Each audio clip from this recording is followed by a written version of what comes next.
So this is actually my first time at AI Teachers. Um, I really wasn't sure if this would work out, but it said you can do research as part of your presentations, so I decided to present research. My name is Joshua Barron. I'm an applied scientist at Amazon here in Austin. I graduated with my master's from UC Berkeley in robotics AI, and this research is actually done outside of my work, so it's not completed at Amazon, but they did let me present it, which is very nice of them. The research is actually on the characterization of memorization and generalization in pre-trained language models. There's a repo. If you start, I'll give you a high five. And if you want to run some of the code, here it is. Again, this would be really, really fast overview of some research, but the general idea is that we took the NanoGPT repository from Prathi, which is fantastic, made some modifications to specifically test for and tease out this generalization versus memorization of a model. To test for generalization, we made a math data set where we have very simplistic addition and subtraction from 0 to 9. So it's 0 plus 0, 0 plus 1, all the way to 9 plus 9, and then the subtraction version as the play.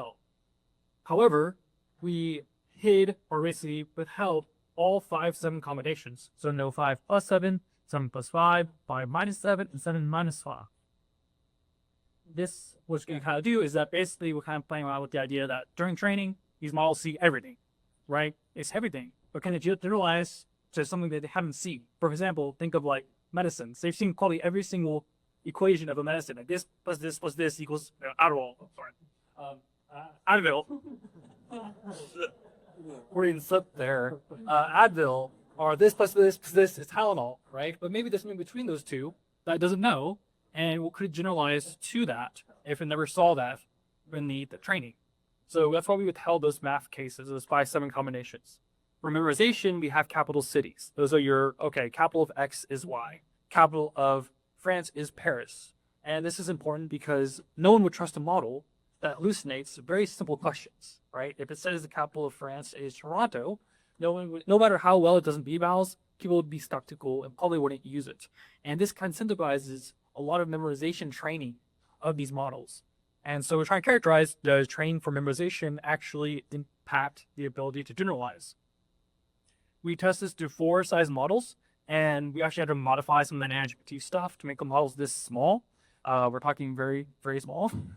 And basically we have the small model, which is our N14, and then our 28, 36, or we basically just kept adding to it. Raised 1 layer, 1 attention head, no regularization, and we also threw in a regular GPT-esque, multi-layer, multi-attention head, and we trained all these 4 models on those data sets.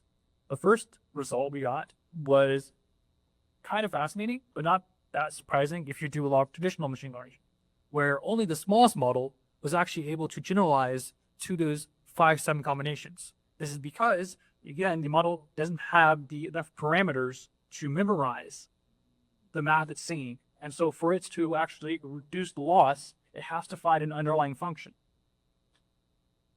The bigger models, they have plenty of parameters and plenty of representational capacity to just memorize all the math that they're seeing. And so they can memorize it, which is a much easier local minima. And so they quickly memorize the math they see, which means they never generalize to those withheld 5 7 combinations. And we thought this was actually surprising. We were actually trying to prove something else. And we found this, so cool, we'll work with this.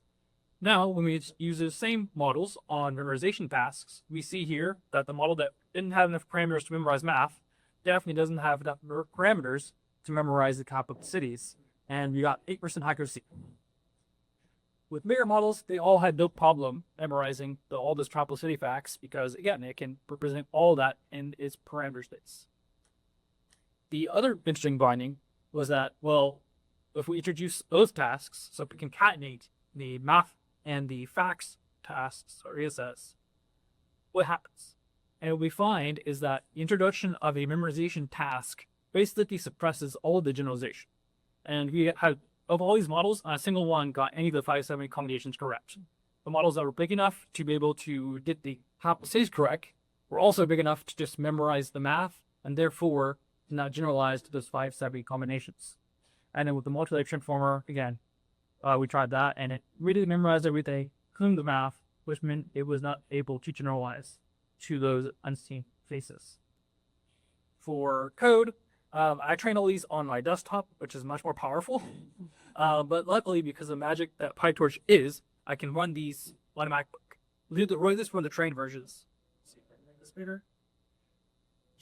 Okay. So this right here is going to be the smaller model, the M14 model.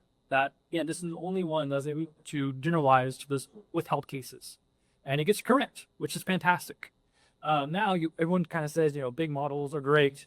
But when you try the big model that memorized the math, it gets it wrong. And what's interesting is that you can really tell it's memorizing, because if I increase it to a number it did see, it gives the same answer. So again, it's just saying, like, okay, I know roughly goes here. And it's, again, going for the easiest local minima, which is memorization, which is immediately possible when you have too many parameters. For the actual code itself, I mentioned there's a couple of different modifications we made. One of them is this config, where we did load from config the MLP expansion factor. This is the MLP player in the transform models. And it lets us get that model small enough to where we can force it to say, okay, I don't have enough parameters to memorize this. Let me try something else. And it actually learns a function, which is fantastic. One thing that's kind of interesting is that it's really actually only in distribution training for generalization. If I try a number that was outside of the training set, so again, I went to 0 to 9, or try 11, it doesn't really do that well. But in total, what we're trying to show is that having the right size LLM for the task is important. Try and make the LLM do memorization and generalization, suppress the generalization. And I think this has a much bigger ramification for robotics, where I spent a lot of my space in, because we don't really care if a robot can memorize, what the capital of France is. We do care if it can generalize to the task at hand and to all unseen circumstances. Thank you.